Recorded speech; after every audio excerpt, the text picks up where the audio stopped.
Hey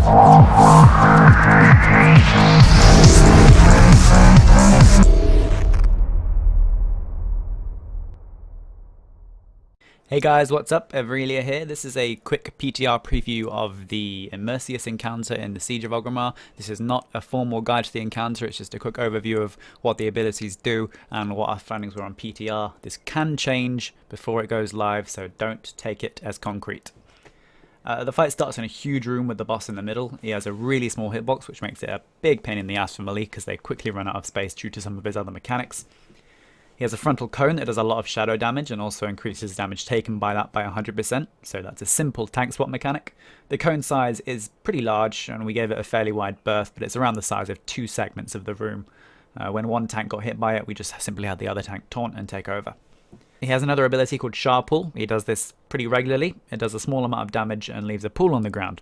Now he does this really often, so you pretty much have to be constantly moving, which makes this a big pain in the ass for melee because there's very limited space to actually hit him. And when you actually have multiple melee, you're going to have pools covering the entire hittable area of his melee range basically, so they're going to run out of space very quickly.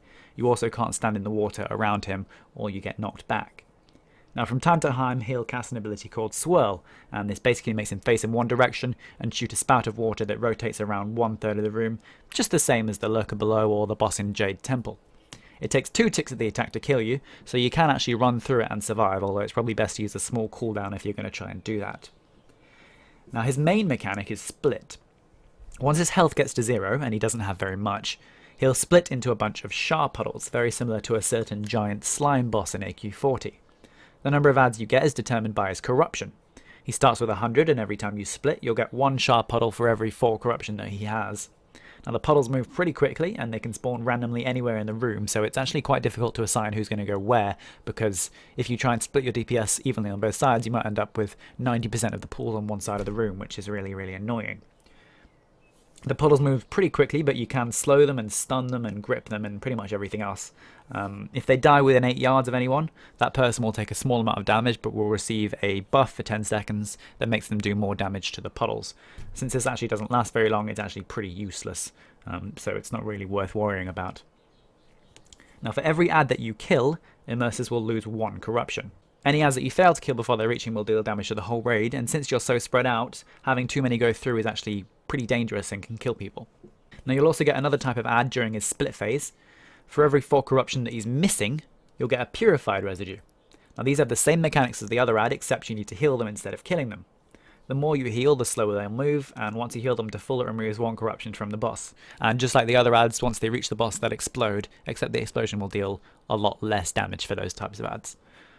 Now once the split phase is over, he'll re-emerge with his corruption reduced depending on how many ads you killed or healed, and his health will be reduced to match his corruption. The fight actually gets easier and easier as you go along because he'll have less and less health each phase, and because his corruption has been reduced, when he does do the ad phase, you'll get less of the ads that you need to DPS, but more of the healing ads, and the healing ads don't do as much damage when they reach him, so it's easier to heal and easier for DPS requirements. You can use Tranquilities and Divine Hymns, etc. to heal them all at once, which makes those abilities pretty overpowered, but you know, there you go. Once his corruption reaches 0, the encounter ends and you win.